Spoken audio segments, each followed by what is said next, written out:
Hey Tyler, have you ever wanted to make your own podcast? Absolutely I have. Well, if you want to make your podcast, you should go to Anchor. It's the easiest way to make a podcast. Here's why.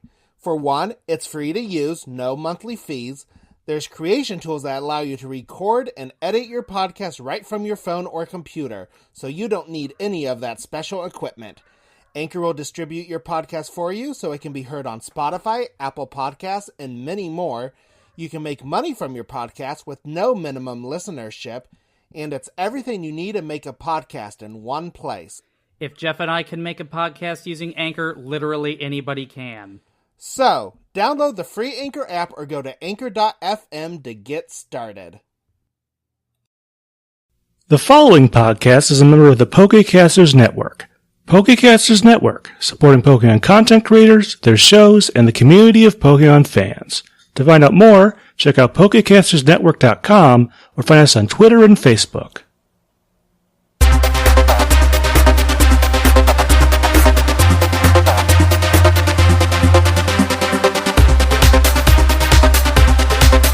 Hi everyone, and welcome to episode 15 of the Pokemon Snapshot. Hi Tyler, how are you?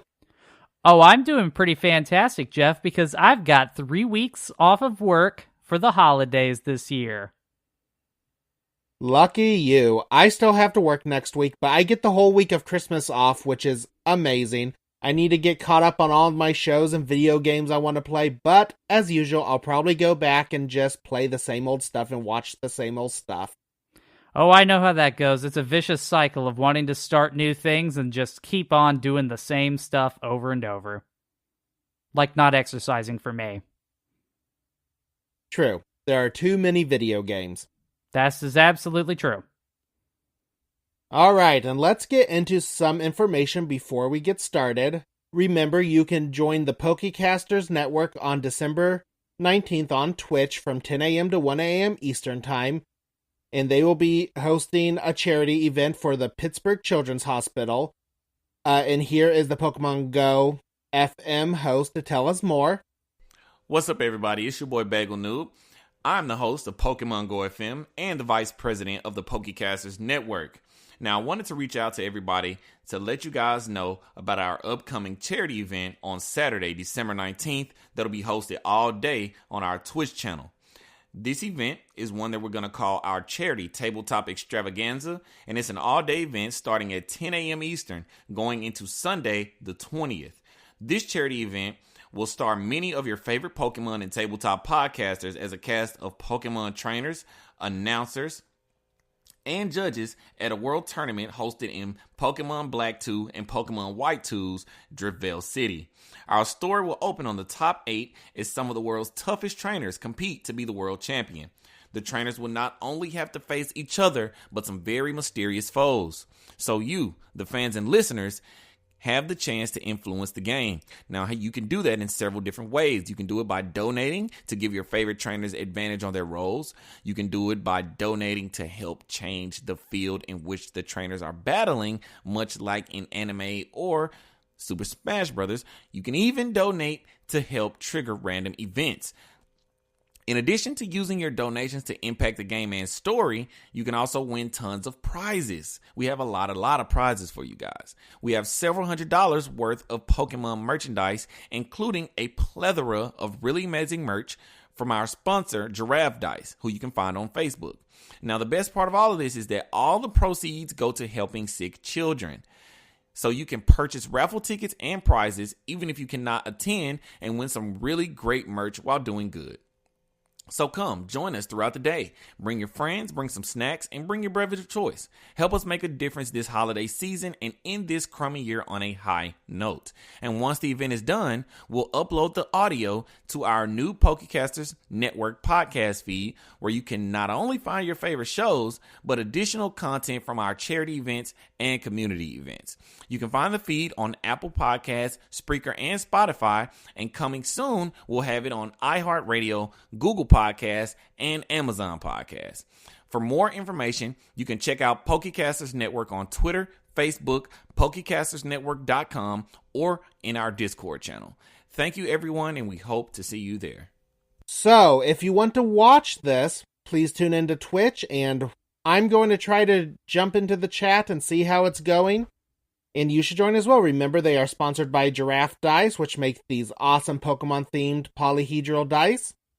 I still need to buy myself a set, Tyler. Yeah, I do too.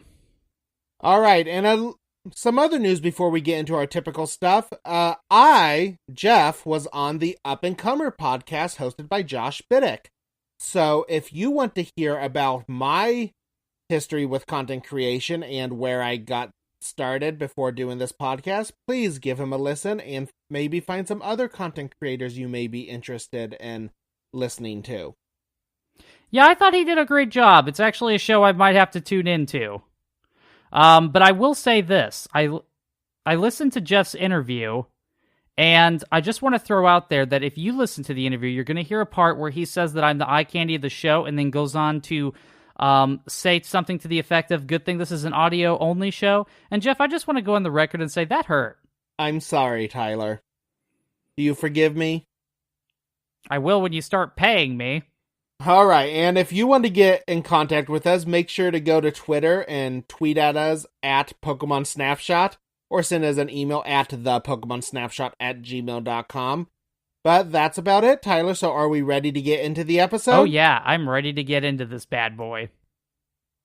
All right, so as stated before, this is episode 15, and it was called Battle Aboard the Saint Anne, or in Japanese, it was called Battle on the Saint Anu. It aired on July 8th, 1997 in Japan, and on September 7th, 1998 in the United States. Now, if you were listening to last week's episode, you're like, wait, this aired before the episode, all the other episodes? And yes, this actually aired as a sneak peek in the United States, but it wasn't shown everywhere, I guess. Some areas ran the annual Jerry Lewis MDA Labor Day telethon instead.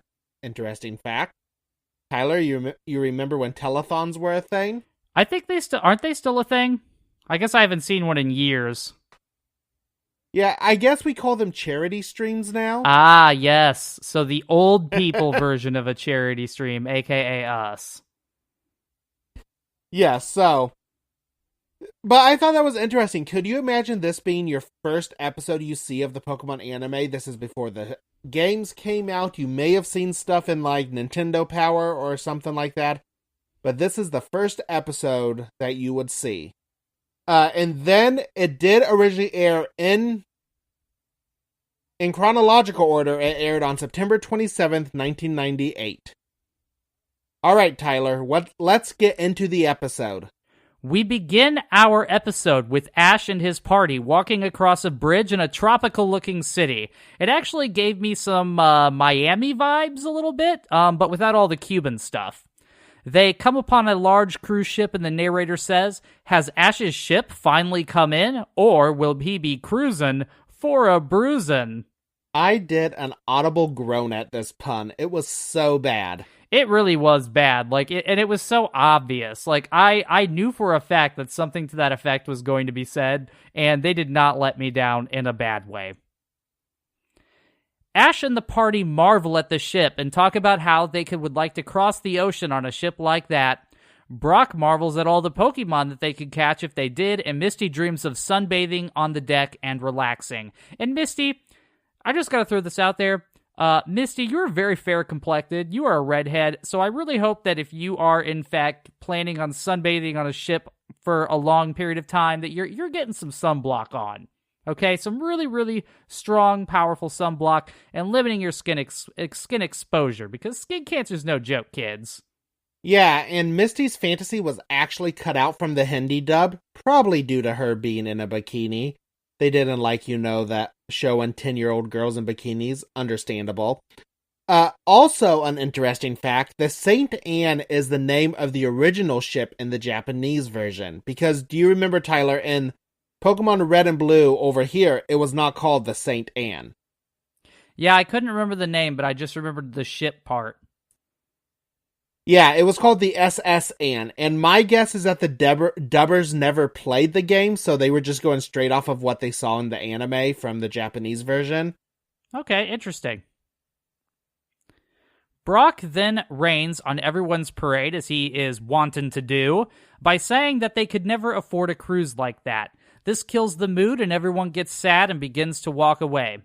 Just then, two people who are obviously Team Rocket in a spray and like a fake spray tan and dyed hair, and they're wearing schoolgirl outfits. Yes, even James is wearing a schoolgirl outfit right now. Show up and offer them free tickets to go to a party on the St. Anne cruise ship.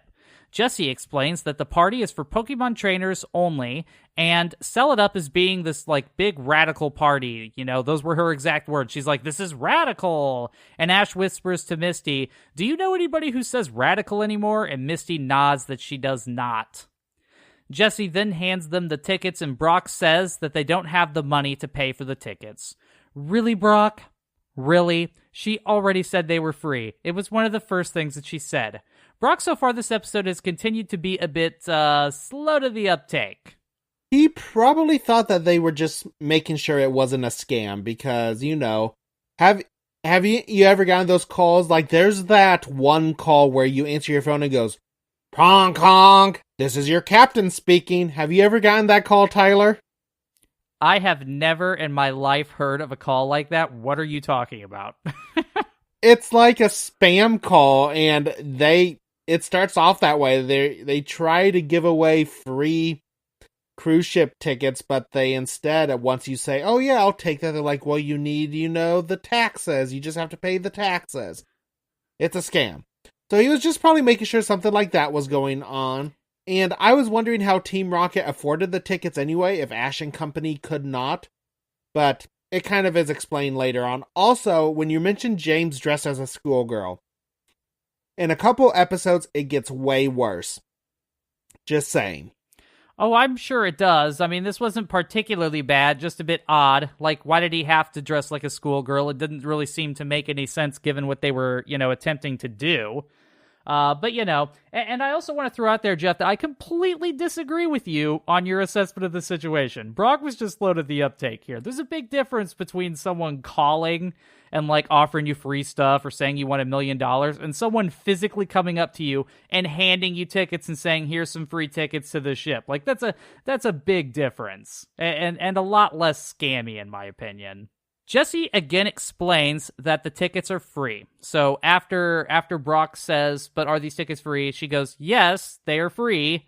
But she says it in a really creepy way and says that they are free because they have to go with their boyfriend. She says she saw them and thought they looked really cool. And did she actually say their boyfriend, not their boyfriends? They said their boyfriends. Okay, I was just making sure. I'm like, maybe they share a boyfriend. You never know. I mean, in this case, I think it's pretty fair to assume there isn't actually a boyfriend. Like, they're in a disguise, Jeff. This is Team Rocket, and they're trying to lure Ash and the party onto a... Jeez, Jeff.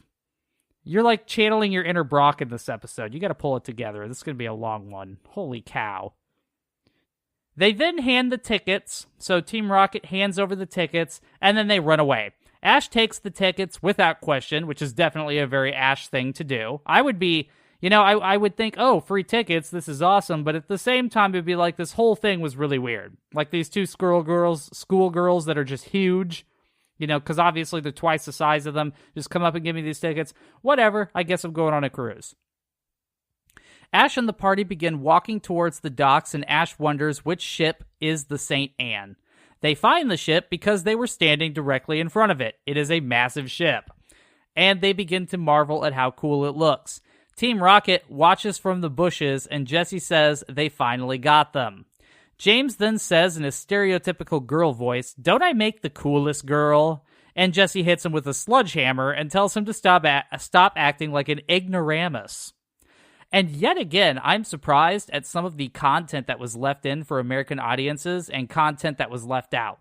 Like we've had hits censored before, yet Jesse just hit James with a literal sledgehammer, which would probably kill him in real life, but they left it in. Yeah, I still don't understand what that decides is okay, what isn't. I guess ones that look more cartoony are allowed. Like hitting someone with a sledgehammer kind of things of the old Warner Brothers cartoons with like the anvils. But I was just surprised they used the word ignoramus in a show for kids. Yeah, maybe. I'm not sure. I'd have to build a time machine and go find out if 10-year-old me knew what that meant. I'm going to guess probably not. I did and still do have a very limited vocabulary. You were an ignoramus? I guess you could say that, yes. I was in special ed reading, Jeff. Jeez. Way to rip open an old wound. Team Rocket then appears in some sort of secret room in a secret lighthouse lair that overlooks the shipyard. They get a call from their boss, who is a silhouetted man in an orange suit. A Persian, the Pokemon, then comes up on the screen and begins rubbing its head against the boss's leg as cats do. Meowth is disappointed that he is no longer the boss's favorite. The boss tells Team Rocket that he is disgusted with watching their failures and says that he expects perfection, like his beautiful Persian. That's nice. This makes Meowth especially sad, however. The boss then explains that if they want to make him happy, then they can make sure that their latest plan succeeds. He then asks if they have handed out the tickets to the party at the St. Anne. Jessie assures them that they have, and all the trainers they gave them to were very happy to take them. The boss then explains that his men have boarded the St. Anne, and when he gives the signal, they will take all of the Pokemon on board. Meow says that the boss is a real genius. The boss then says that this time failure is out of the question, and Team Rocket replies by saying, "Aye, aye, sir." He then smirks at them. Couple comments related to this. Firstly, when was failure ever not out of the question? Is it not expected that they should succeed in their tasks? I just thought that was kind of an odd thing to throw into your inspirational speech to your henchmen. Yeah, but maybe it's because he knows Jesse and James, that's all they've really done is fail, so he was just saying that since he is giving them the direction that, you won't fail anymore because I'm the one telling you to do this. You are not working on your own whims here. I see. Yeah, I'm not really sure Jesse and James were ever doing anything that the boss really wanted. As we will soon see, their outfits are different than other Team Rocket members. That's very true, so they're kind of the wild cards of the group. My second comment related to this scene is I like this new look. I like this new look at Team Rocket that we're getting in this episode. Like, they were standing at attention while they were talking to him, and they even saluted him at one point, and it was all very militaristic. Could it be that Team Rocket is some sort of paramilitary group? I think it is showing how they really respect their boss. I believe this is the first time we've seen him, am I right?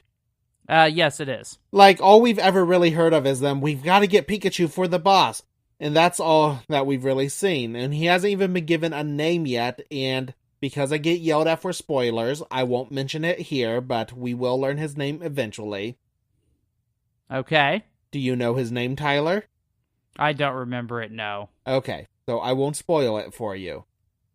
Good, no spoilers, Jeff, Spoiler King. And by the way, I'm still sticking with the paramilitary thing. They've got the matching uniforms. They're saying, "Aye, aye, sir." They're saluting. They're standing at attention. We're going paramilitary here. Plus, Jesse and James did have guns at one point and a bazooka, so they've got access to an arsenal. So, I imagine them having, some paramilitary training course in the woods or something. It all excites me. I like this look at Team Rocket. I don't think they would have survived that, so I don't know if they had the training you think they have. It probably wasn't hard training. Okay. Let's be honest. There's lots of people that do, paramilitary training and probably would not be very effective in a situation needing paramilitary training. We then change scenes to the St. Anne cruise ship. Ash is super excited and says that the ship is awesome. Misty says that she would like to travel the whole world in it. They are shown to a large room with tables and a staircase that reminds me of the one on the Titanic. The one that Jack meets Rose at on the night that they have a cheating love affair since Rose is technically engaged to another man, and then the night ends with Rose letting Jack die by floating in the icy waters of the North Atlantic. You know way too much about the movie Titanic. I just want to throw out, though, that Titanic has been seen by a lot of people, and, the scenes I referenced were, pretty, common knowledge, Jeff. Let's not get at me for this. Everyone knows how Jack dies. I mean, yes, I know, and there was obviously probably enough room for both of them on that board. There was, I've calculated it with my science class. fun. It's been so long since I've seen it, like, I didn't know all the other underlying stuff, just the ending pretty much. Right. We also see vendors selling Pokeballs. It looks like a typical Pokemon convention. So they said it was a party up until this point, but it's obviously a Pokemon convention, but without the random unnecessary screeching and signs warning about how your body odor could get you removed. And I do want to also point out that what's the deal with Pokemon and nerd conventions in general, because I go to quite a few, and every time I go to one of them, somebody somewhere in the room screeches. I don't know what the deal is with that. The ones you've gone to, have they also had those signs? Because I have never seen signs like that at a convention. The body odor sign? The body odor signs, yes. Yes, I've definitely seen them, and it's like a running thing on the internet. Like, just Google Comic-Con and body odor, and you'll get your share.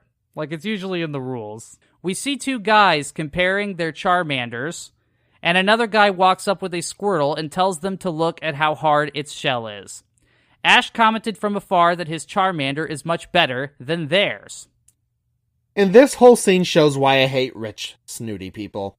They always have to have the best of everything. And I was like, look at mine. Mine's better than yours. And it felt more, because it is a convention, but it's a convention only rich people can get to due to being on the cruise ship.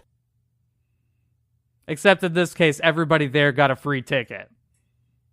Well, true, I guess. I guess we'll come to some rich, snooty people, but There are definitely a couple rich, snooty people, but these were just, like, average-looking kids showing off their Pokemon. Like, didn't you ever have that conversation, like, back in the day? Like, wow, this, my Pokemon can beat your Pokemon kind of thing. No, I always knew mine were the best. I didn't need to argue. Oh, okay, Jeff. Just then, an announcer comes on, and we see that a Pokemon battle has begun. A Starmie and a Raticate begin battling. It appears to be a draw. Raticate uses a Super Fang, and this finally defeats the Starmie. The trainer is sad that his Starmie was injured. The other challenger, a guy that looks like a stereotypical magician, tells the kid not to feel too bad because it was just a practice match and that he has not happened to be lucky. Or that he just happened to be lucky. Some random woman walks up to him, puts her arm on him, and says, "My, how gracious," in a Southern Belle accent. He responds in the same accent, "Not at all, miss." He then tells the kids to keep working on his Starmie's strengths and asks if anyone else wants to battle.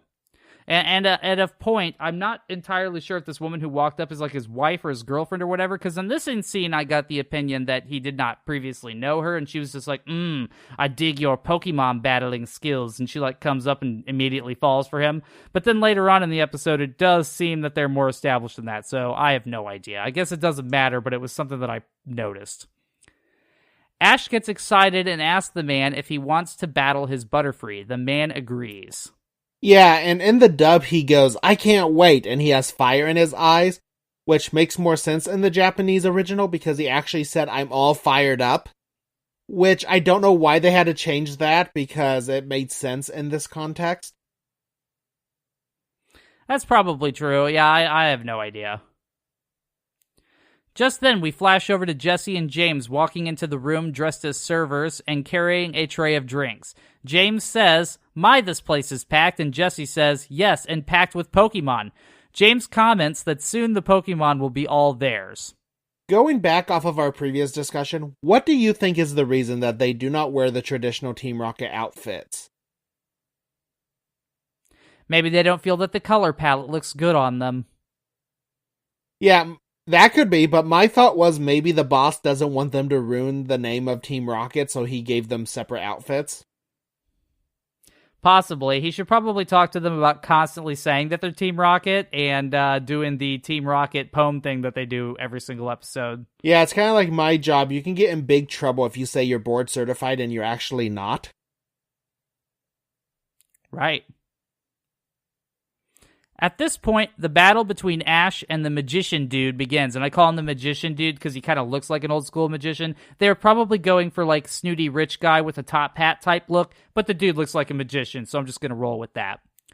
The Raticate begins with a jump kick, and Butterfree uses tackle. They begin bouncing around in the sky, hitting one another. Misty asks Brock if Butterfree stands a chance, and Brock responds by saying that he thinks it's a good match. And at this point, I'm starting to feel like the anime never really needed Brock, and that they just use him to make observation and hit on girls.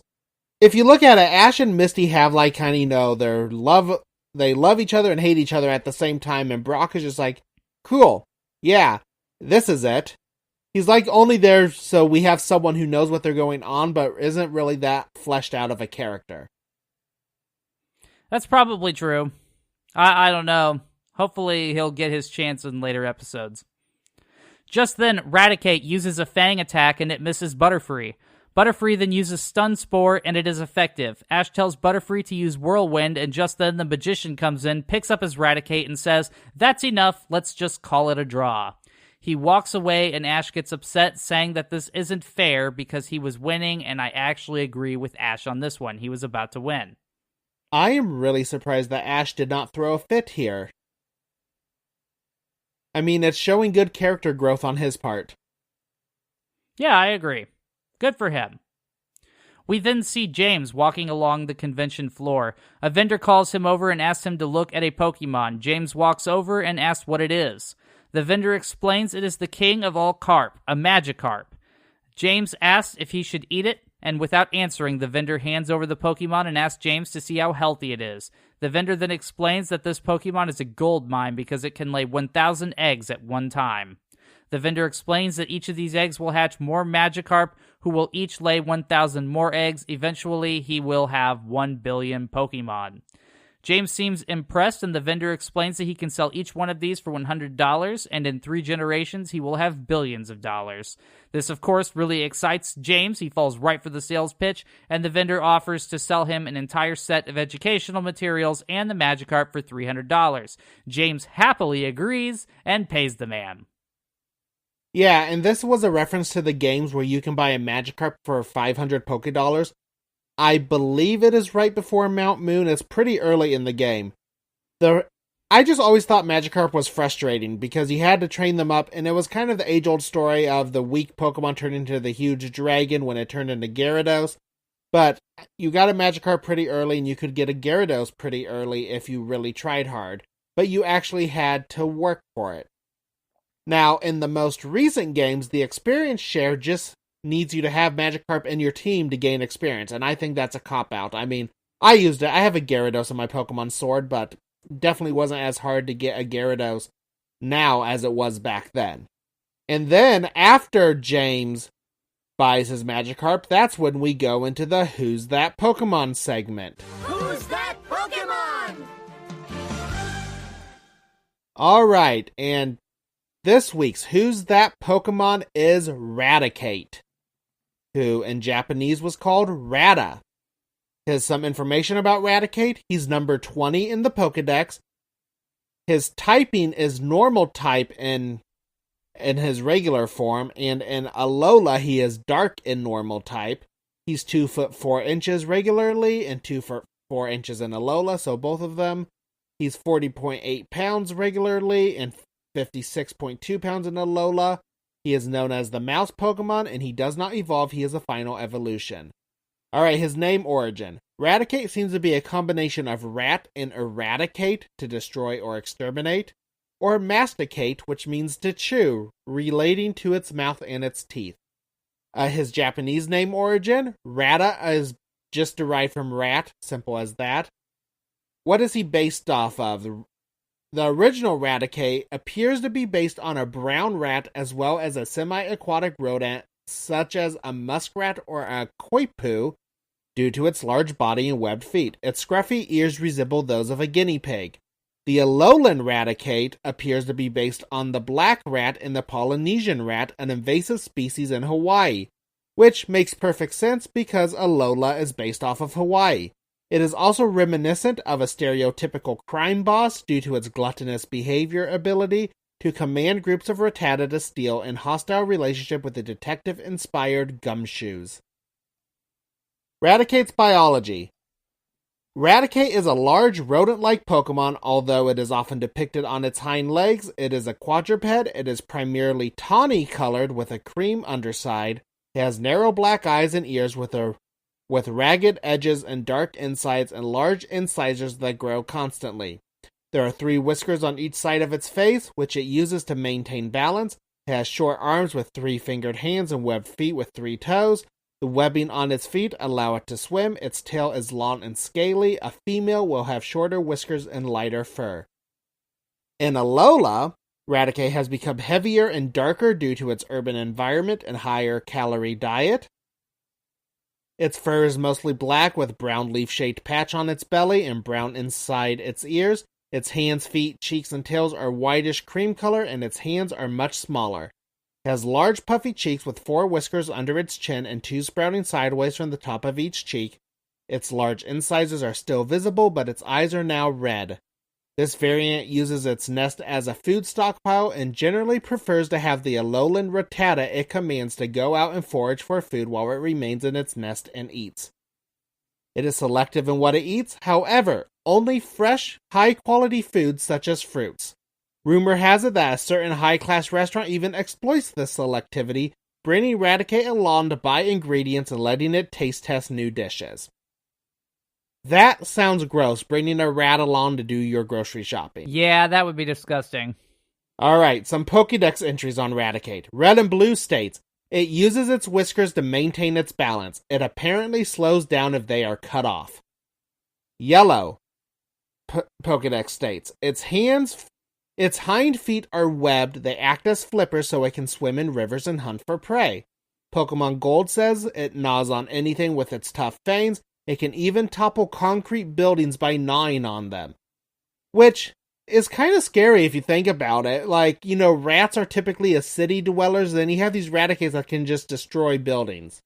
A Ruby and Sapphire states, Raticate's sturdy fangs grow steadily to keep them ground down and gnaws on rocks and logs. It may even chew on the walls of houses. Pokemon Moon says, its disposition is far more violent than its looks would suggest. Don't let your hand get too close to its face, as it could bite your hand clean off.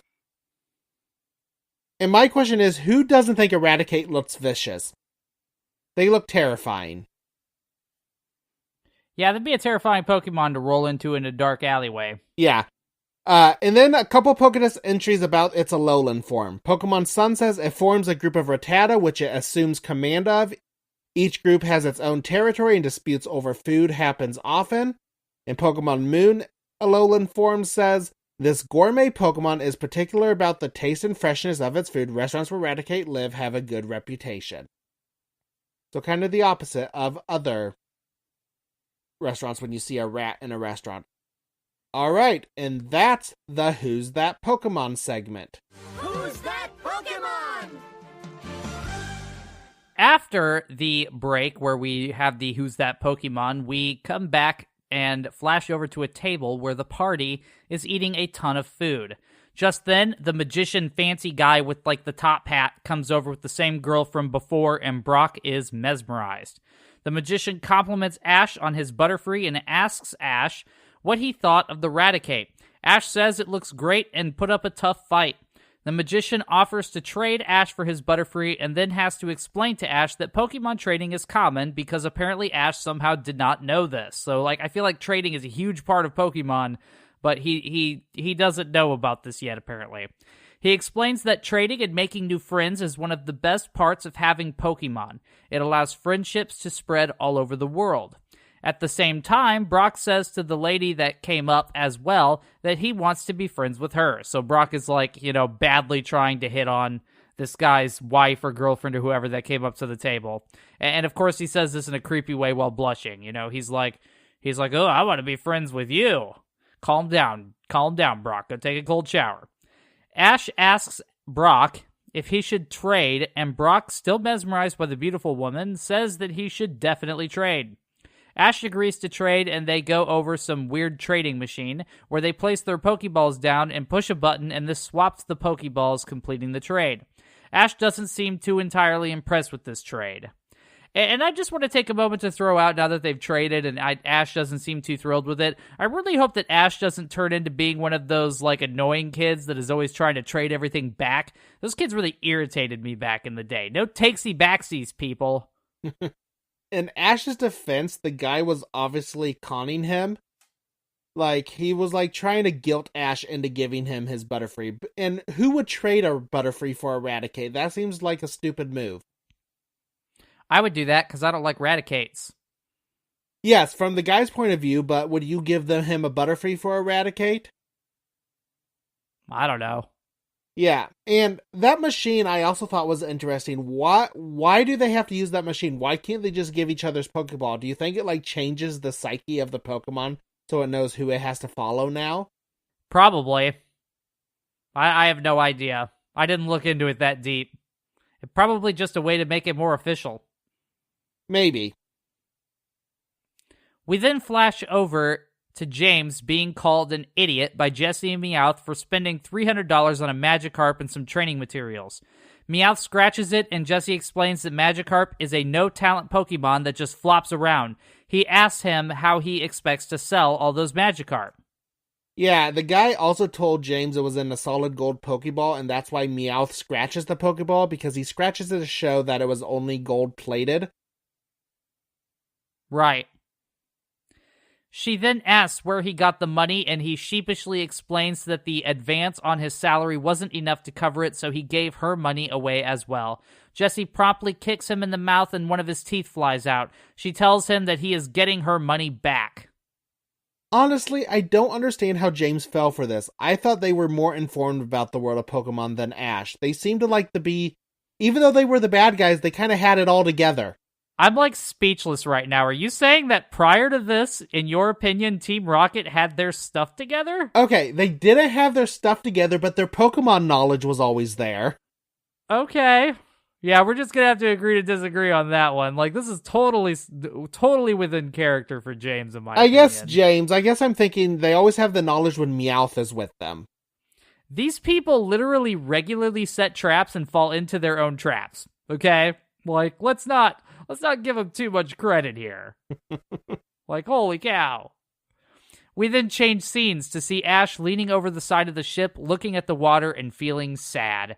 Misty walks up and asks what is wrong. He explains that he wonders if that guy he traded is really going to take good care of Butterfree.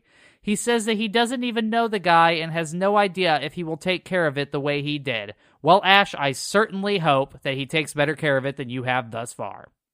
Misty tells him to look on the bright side because he now has Eradicate, but this doesn't help Ash, and he reminisces about when Butterfree saved their butts and evolved. Probably the only good time he has had with Butterfree. So he, like, reminisces about the one positive thing that has happened while he's had Butterfree. And he's like, that one good time. I sure miss Butterfree. I've had a lot of, like, one good times with a lot of bad things before, okay, Jeff? I think we've had a lot of few good times with a lot of bad things before. Yeah, like it was good one time, and then, the rest of it, I could do without it. We change scenes again to see the boss of Team Rocket watching the security camera footage of the convention hall on the ship. He says it won't be long now, and his Persian screeches.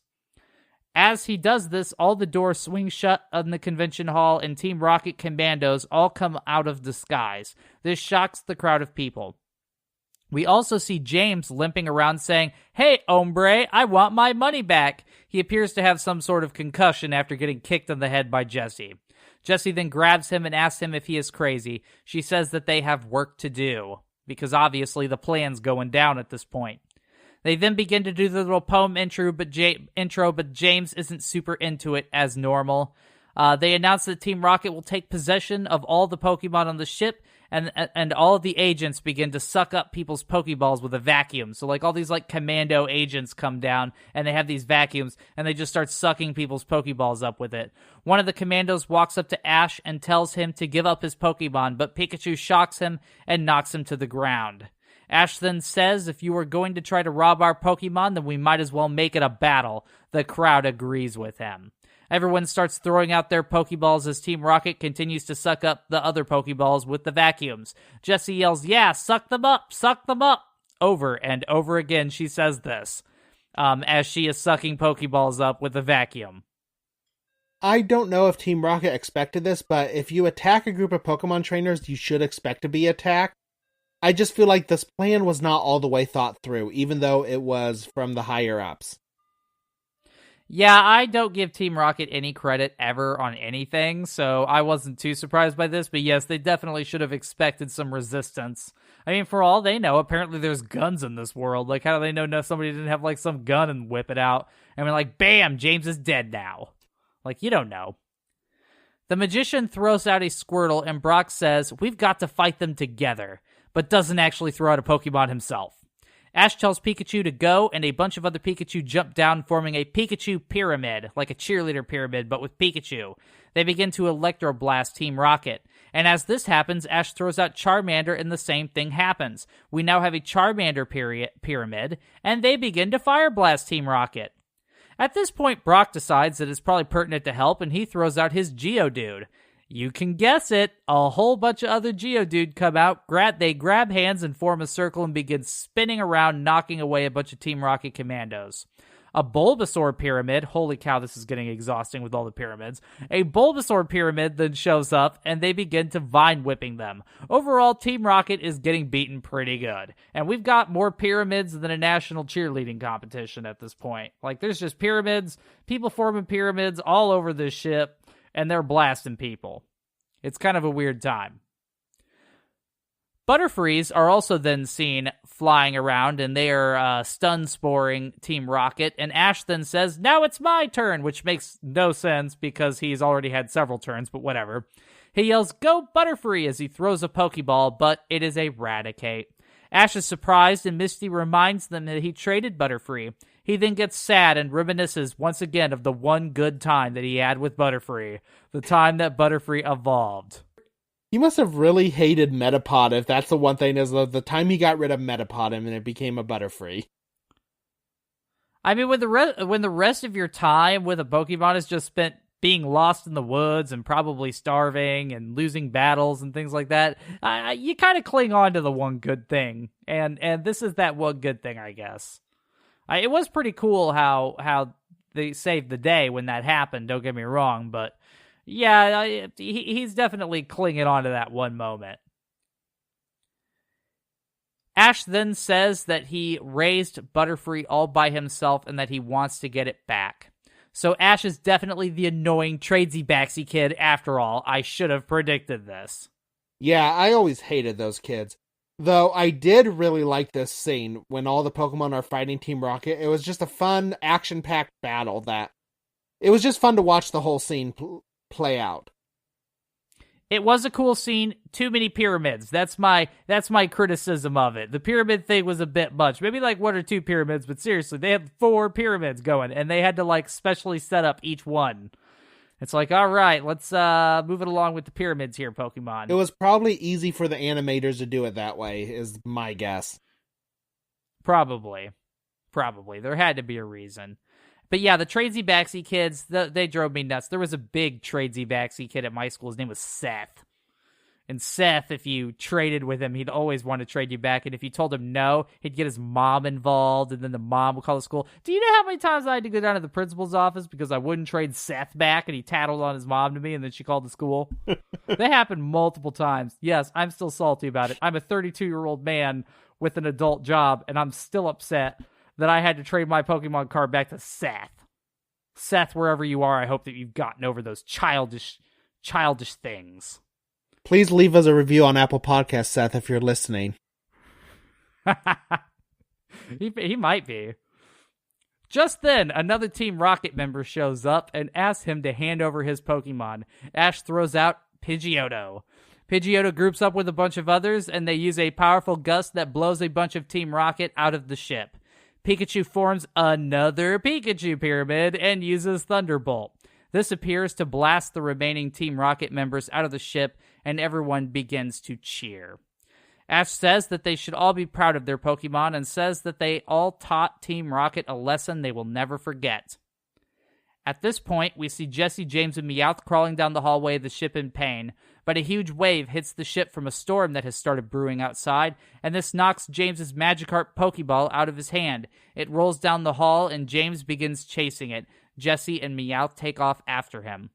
Another wave hits, and this scares all the people in the convention room. Misty looks out the window and remarks that this is a real big storm. Brock says it will be hard to get back with waves like that. Thank you, Brock. No one would have guessed that one, I guess. Like, there's literally waves crashing against the ship and it's rocking. But, whatever, I guess. I'm not going to go into that.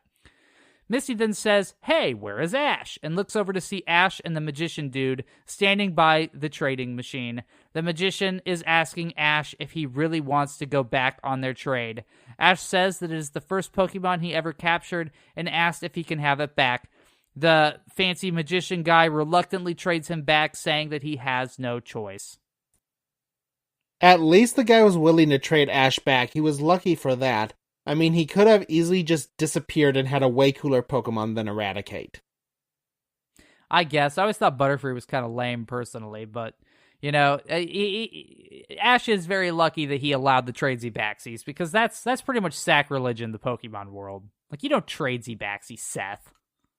Unless you're trading like a Haunter or Machoke so you can get the Machamp and Gengar to trade them back.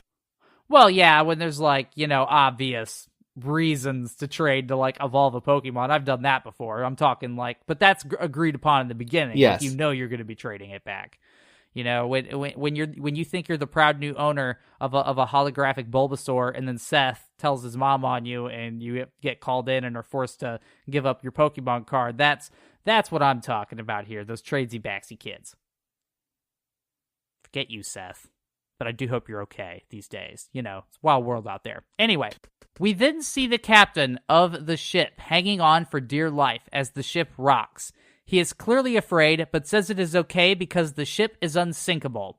Where have we heard this before, Mr. Captain? Why don't you tell that to Jack? Oh, wait, because he froze to death in the North Atlantic after going down in an unsinkable ship. That's why. I had the exact same comment. I mean, not as detailed, but I just had something along the lines of, wow, where have I heard about an unsinkable ship before? But this is a good lesson. You should never label anything as unbreakable, impenetrable, or unsinkable. You are just asking for something really bad to happen. I think Elon Musk needs to take that advice. If you recall his Tesla truck thing where he said that it was an unbreakable window and then threw a brick through it. It was not unbreakable. That was a beautiful scene. I guess I have not seen that, but I'm going to have to look this up. Oh, you need to Google it. He showed this Tesla truck, this electric truck, and they're like, these windows are unbreakable. And then to demonstrate, he threw a brick through the window, and it was not unbreakable. It was, in fact, very breakable. It must have been live. Yeah, it was a great video, though. You can look it up on YouTube. It's a good time. The boat continues to rock, and the captain then gets in a lifeboat and begins to be lowered into the ocean. He tells everyone not to panic because he is just testing out the lifeboat. Everyone starts to clamber onto the lifeboat, and Misty tells Ash to hurry as he is still trading back his Pokemon. And I'm going to have to put this captain on the wall of shame for this. That is horrible. Oh yeah, this captain's going deep on the wall of shame. He didn't even warn everybody. He's just like, I'm just going to go on this lifeboat and let you all die. Yeah, I mean, he's not Damien levels, or is he? I mean, it's a huge group of people he's just trying to leave out there. Yeah, you gotta imagine that he was trying to abandon hundreds of people in the ocean, so I'm thinking he's pretty bad. He's pretty high up on our list. Wall of Shame, here you come, Captain, whatever your name is. Once Ash's trade is completed, Ash holds his Butterfree's Pokeball and asks it to forgive him, but another large wave hits and it knocks the Pokeball out of his hand and begins rolling down the deck. Ash and the party go chasing after it, and at the same time we also see Rocket chasing after their Pokeball that they have lost. Right as Ash grabs his Pokeball, another large wave comes and this knocks them all through a door. The same also happens to Team Rocket. The whole ship then flips upside down as terrified onlookers watch from their lifeboats.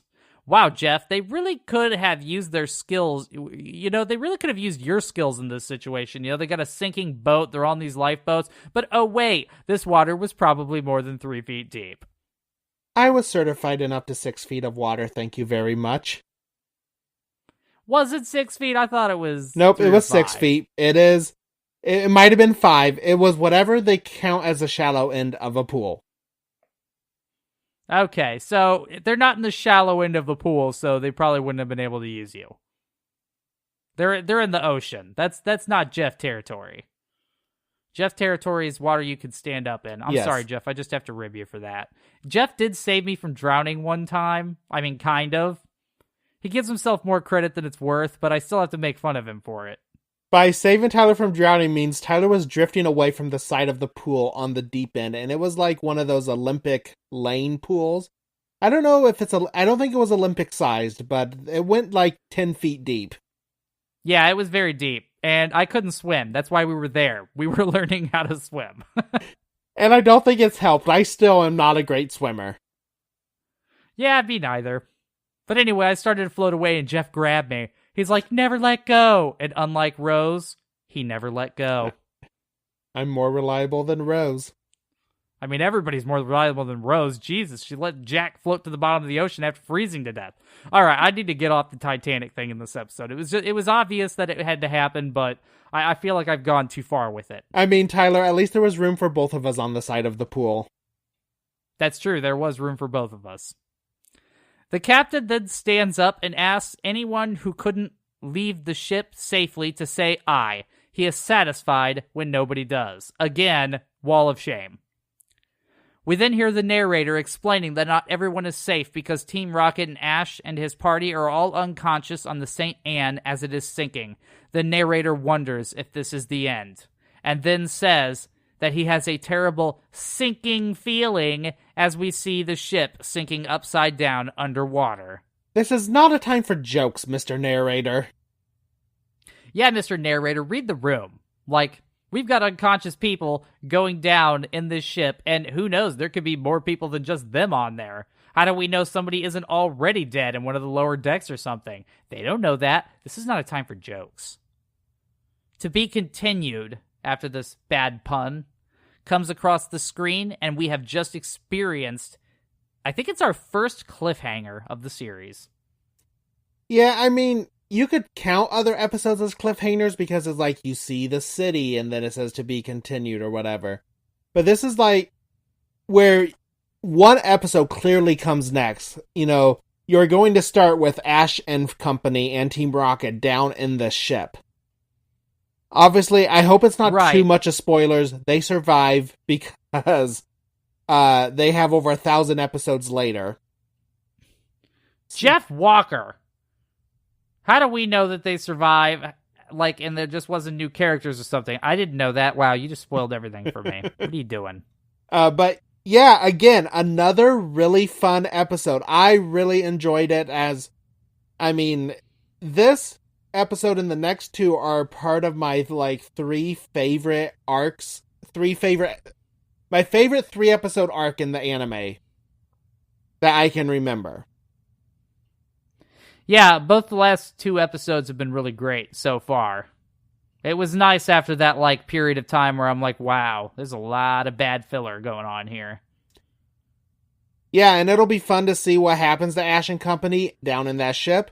And if you want to give your comments on this episode, please send us a tweet at Pokemon Snapshot. You can email us at thepokemonsnapshot@gmail.com. If you could please leave us a 5-star review on Apple Podcasts, that will help other Pokemon fans like yourself find us. And Tyler, that's the end of our episode. So join us next week where we will be watching episode 16, Pokemon Shipwreck. I hope Ash and Misty and Brock don't die and wreck our good time.